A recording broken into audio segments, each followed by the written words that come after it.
እንዳታሳልፈው ስማኝ። ናይል በሚባል ከተማ ውስጥ ያቺ መበለት ሴት ማንም ረዳት የሌላት አጋዥ የሌላት አንድ ልጇ ሞቶባት ሁሉም ሰዎች ሊቀብሩ ነገሯን ተሸክመው ወጡ። ይውጡ እንጂ የሚገርመው ነገር ባላሰቡትና ባልጠበቁት ስፍራ ኢየሱስ እየተራመደ መጣ።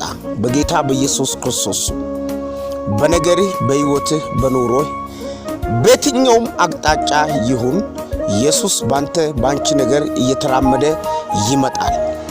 ኢየሱስ ሲመጣ በዛ ቦታ ላይ ማንም አልጠበቀም፣ ማንም አላየም። ነገር ግን ኢየሱስ እየተራመደ ወደ ሞተው ነገር፣ ተስፋ ወደ ቆረጡበት ነገር፣ ግራ ወደ ተጋቡበት ነገር እየተራመደ ኢየሱስ መጣ። በናዝሬቱ በጌታ በኢየሱስ ክርስቶስ በሞተው ነገራችሁ ተስፋ በቆረጣችሁበት ነገር ኢየሱስ እየተራመደ ይመጣ።